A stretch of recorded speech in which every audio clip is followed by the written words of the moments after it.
सफल बने, समर्थ बने, पावन बने जीवन। मीठी मुरली सुन के पाए सुख सघन। आज का चिंतन, आज का चिंतन। ओम शांति। Good morning. स्नेह का सागर परम पिता परमात्मा आज हम बच्चों को कह रहे हैं, यह है बेहद की अनलिमिटेड स्टेज, जिसमें तुम आत्माएं पाठ बजाने के लिए बांधी हुई हो। इसमें हर एक का फिक्स पार्ट है। साथ में परमपिता शिव बाबा आज हम बच्चों को पूछ रहे हैं, कर्मातीत अवस्था को प्राप्त करने का पुरुषार्थ क्या है। बाबा कहते हैं कर्मातीत बनना है तो पूरा पूरा सरेंडर होना पड़े। अपना कुछ नहीं, सब कुछ भूले हुए होंगे तब कर्मातीत बन सकेंगे। जिन्हें धन दौलत बच्चे आदि याद आते वो कर्मातीत बन नहीं सकते। इसलिए बाबा कहते मैं गरीब निवाज, गरीब बच्चे जल्दी सरेंडर हो जाते हैं।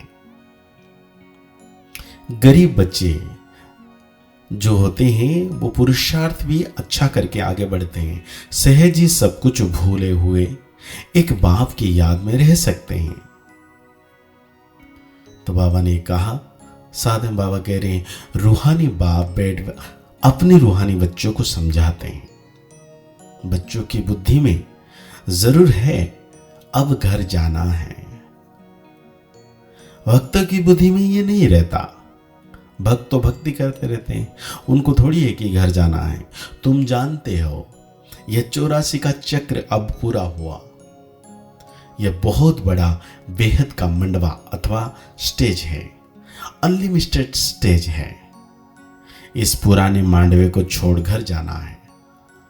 अपवित्र आत्माएं तो जा नहीं सकती, पवित्र जरूर बनना है। अब इस खेल का अंत है। अपरंपार दुखों की अब पिछाड़ी है।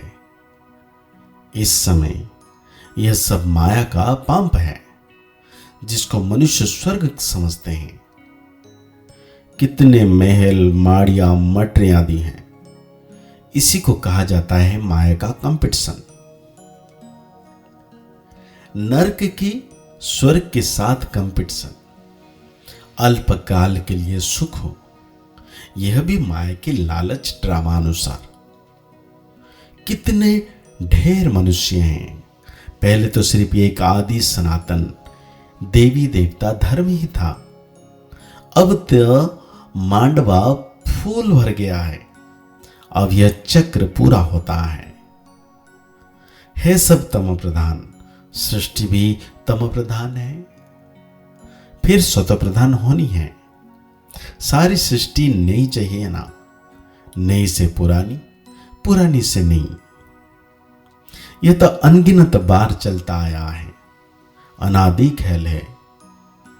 कब शुरू हुआ यह नहीं कह सकते।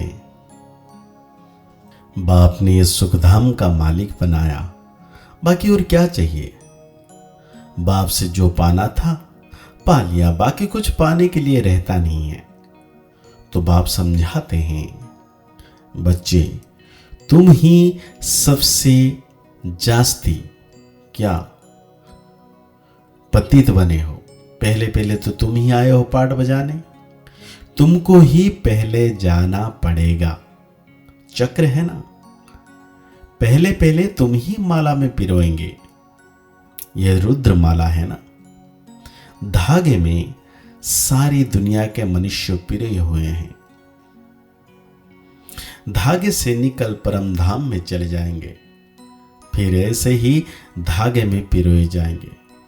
बहुत बड़ी माला है। शिव बाबा को कितने ढेर बच्चे हैं। पहले पहले तुम देवताएं आते हो। यह है बेहद की माला, जिसमें सब मणके मिसल पिरे हुए हैं। रुद्रमाला और विष्णु की माला गाई जाती है, प्रजापिता ब्रह्मा की माला नहीं है। बाबा कहते हैं सर्वशास्त्र शिरोमणि श्रीमद् भागवत गीता ईश्वरीय मत की है। ईश्वरीय मत और दैवी मत एक ही ईश्वर आकर बताते हैं, राजयोग की नॉलेज देते हैं, फिर यह नॉलेज गुम हो जाएगी। राजाओं का राजा बन गया, फिर नॉलेज क्या करेंगे? 21 जन्म तो प्रारब्ध भोगते ही हो। वहां यह मालूम नहीं पड़ता कि इस पुरुषार्थ का यह फल है। अनेक बार तुम सतयुग में गए हो, यह चक्र फिरता रहता है। सतयुग त्रेता है ज्ञान का फल। ऐसे नहीं कि वहां ज्ञान मिलता है। बाप आकर यहां भक्ति का फल ज्ञान देते हैं। बाप ने बताया है तुम जास्ती भक्ति की है, आप एक बाप को याद करो तो तमो प्रधान से सत प्रधान बन जाएंगे। इसमें है मेहनत। रचता के आदि मध्य अंत को याद करो तो चक्रवर्ती राजा बन जाएंगे। भगवान बच्चों को भगवान भगवती बनाएंगे ना, परंतु देहधारी को भगवान भगवती कहना रंग है। ब्रह्मा विष्णु और शिव का कितना संबंध है? यह ब्रह्मा फिर विष्णु बनने वाला है और इसमें शिव की प्रवेशता है। सूक्ष्म तन वालों को फरिश्ता कहा जाता है। तुमको फरिश्ता बनना है। साक्षात्कार होता है, बाकी कुछ है नहीं। साइलेंस मूवी और यहां टाकी, यह है डिटेल। बाकी नेटसल में तो फिर कहेंगे मन मना भव, मामिकम याद करो।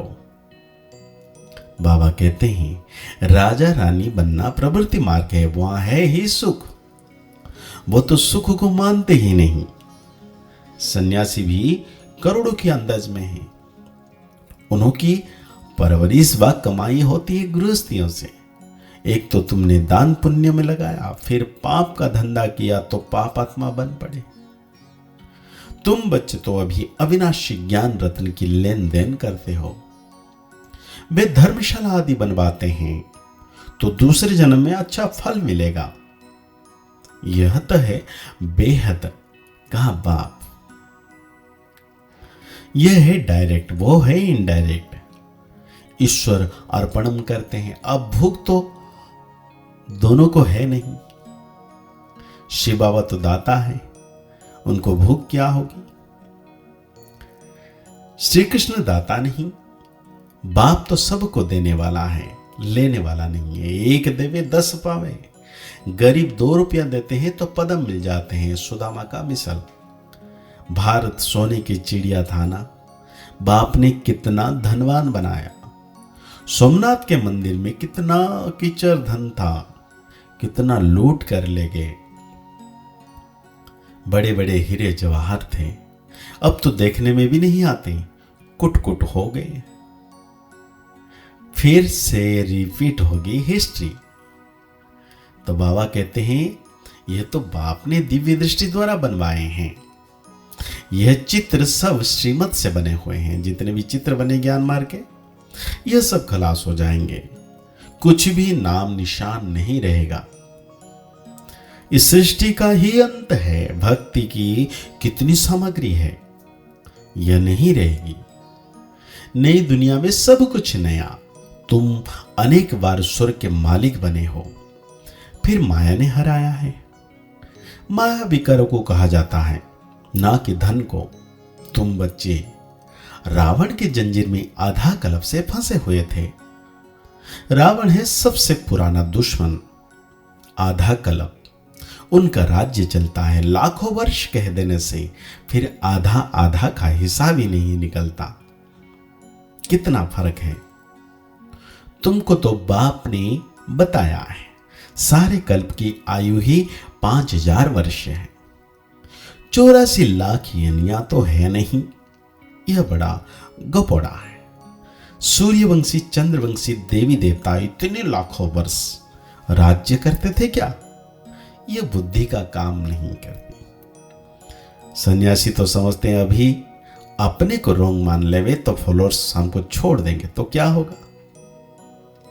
इसलिए बाबा धारणा में कहते हैं जैसे बाप प्यार का सागर है, ऐसे मास्टर प्यार का सागर बन प्यार से काम निकालना है। क्रोध नहीं करना है, क्रोध कोई करे तो तुम्हें शांत रहना है। बुद्धि से इस पुरानी दुनिया को भूलने की आदत डालनी है, बेहद का सन्यासी बनना है, शांति धाम और सुख धाम को याद करना है, अविनाशी ज्ञान रत्न की लेन देन करनी है। आज बाबा हम बच्चों को वरदान दे रहे हैं, विकार रूपी जहरीले सांपों को गले की माला बनाने वाले शंकर समान तपस्वी मूर्त भव। बाबा कहते हैं ये 5 विकार जो लोग के लिए जहरीले सांप है, यह सांप आप योगी व प्रयोगी आत्मा के गले की माला बन जाते हैं। यह आप ब्राह्मणों व ब्रह्मा बाप के अशरीर तपस्वी शंकर स्वरूप का यादगार आज तक भी पूजा जाता है। दूसरा, यह सांप खुशी में नाचने की स्टेज बन जाते हैं, यह स्थिति स्टेज के रूप में दिखाते हैं। तो जब विकारों पर ऐसी विजय हो तब कहेंगे तपस्वी मूर्तात्मा, प्रयोगी आत्मा। तो आज बाबा हम बच्चों को स्लोगन दे रहे हैं, जिनका स्वभाव मीठा शांत चित है, उस पर क्रोध का भूत वार नहीं कर सकता। तो आज की मुरली के अनुसार हम सो मान लेंगे, मैं तपस्वी मूर्तात्मा हूं। मुरली को और गहरी रीति से चिंतन करते हुए निरंतर सर्वशक्तिमान परमपिता परमात्मा को छत्र छाया के रूप में अनुभव करना है कि परम सितारा मेरे मस्तक के ऊपर हैं, उनकी किरणें निरंतर मुझ पर बरस रही है। मैं आत्म सितारा संपूर्ण पावन पवित्र दिव्य गुणों से भरपूर होता जा रहा हूं। मुस्कुराते रहिए, आगे बढ़ते रहिए, पुरुषार्थ करते रहिए, खुश रहें, स्वस्थ रहें, मस्त रहें। ओम शांति, ओम शांति, ओम शांति।